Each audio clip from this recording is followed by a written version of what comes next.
На 16 февруари годинава МВР извести јавноста дека полицијата спровела голема акција против група која организирала шверц на мигранти низ територијата на Северна Македонија. 11 лица завршија во притвор под сомнение дека организирале шверц на мигранти од Грција кон Србија. Меѓу уапсените во оваа масовна операција и полициски службени, кој е во повисоката хиерархија во СВР Штип. Тој се сомничи за логистичка подршка на група која организирала нелегален транспорт на имигранти од Авганистан, Пакистан и други азиски земји. Рутата на движење започнувала од Богданци и Гевгелија, а крајната дестинација во Македонија биле Арачиново и Липково. Во петокот, МВР во Липковску уапси тројца пакистанци и еден македонски државјанин затоа што држале вкупно 14 мигранти во селото Ваксинце. Но меѓу овие две големи рации против шверцери со мигранти се случи и трета. За неа, освен за полицискиот претрес, не се случна многу повеќе.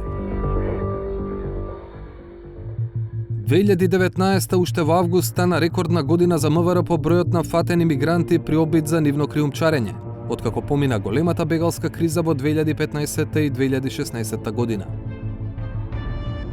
Годинава, во првите 8 месеци биле откриени 966 мигранти, за разлика од 891 за 12 месеци лани и 212 за цела 2017 година. Во август имаше уште неколку полициски акции во кои беа откриени големи групи на мигранти. Најголемата беше на 26 октомври кога во селото Ваксинце МВР пронајде 81 мигрант во домот на македонски државјанин. Лицето е приведено, мигрантите се пренесени во транзитниот центар Тамановце. 2 дена подоцна, само телевизијата Алсат го актуализираше прашањето. Што се случи со приведениот? 50 годишен жител на селото Ваксинце со иницијали НА. Инаку, станува збор за лице кој има криминално досие и има одлежано казна затвор. Министерот за внатрешни работи кажа дека не ја знае судбината на приведениот, за потоа веднаш да распали по обвинителството. Како и да е, тоа е проблемот на државата. Проблемот на државата е во тоа што не може постојано да се работи на сузбивање на криминалитетот и при тоа кога тие луѓе кои што се занимаваат со криминал ќе се изведат пред лицето на правдата, пред обвинителот и пред судството, тука веќе да немаме напредок во делот на однесување. Острата реакција беше причина 360 степени да провери кои мерки ги презело обвинителството и мајки ги предвид предходните акции кога уапсените најчесто биле притворани или против нив биле изречени други мерки за обезбедување. За коментарот на Спасовски, од обвинителството со кое раководи Вилма Русковска велат: Основното јавно обвинителство за гонење на организиран криминал и корупција укажува дека ниту досега, ниту во иднина ќе се впушта во коментирање на изјави на функционери и институции. На прашањето за конкретниот случај, каква постапка отворена и дали против домакинот на 81 мигрант е барана мерка на обезбедување, ни одговорија. Министерството за внатрешни работи до обвинителството достави известување за случаен настан.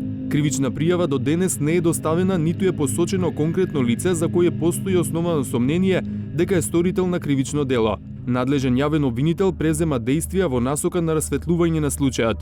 Донесени се наредби за прибирање потребни известувања и сослушани се дел од откриените малолетни лица. Иако нема директен одговор, може да се заклучи дека обвинителството не побарало никаква мерка за 50 годишниот жител на Ваксинце. Индиректно, оправдувањето е дека против лицето не е поднесена кривична пријава.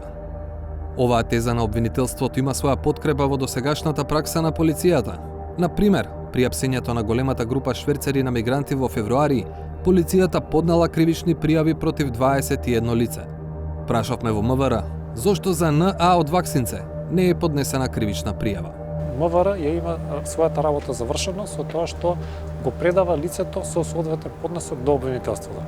Натаму е работа на обвинителството и тоа одлучува дали има потреба и дали ќе побара мерка притвор за одредено лице, во конкретно случај нели го имаме 50 годишникот од Ваксинци. Добро, дали за оваа акција беше информиран јавен обвинител, дали сето тоа беше правено во координација? Се разбира, значи сите овие акции се прават во координација со надлежен јавен обвинител. И претресот за да биде направен нели во објектот, се разбира, МВР не оди туку така некаде да влезе и да претресува без судски налог. Министерството за внатрешни работи не може да влезе во објектот конкретно е во Ваксинци. Подобиен налог од судот, влезено е и акцијата е успешно завршена. И додека МВР и обвинителството не може да се согласат зошто НА од ваксинце е на слобода, при последната акција од петокот во истото село беше применет сосема поинаков аршин. Против тројцата пакистанци и македонскиот државјанин со иницијали БА од ваксинце. Обвинителството веднаш отвори истражна постапка. Тројца од групата веќе се во затворски, а еден во куќен притвор.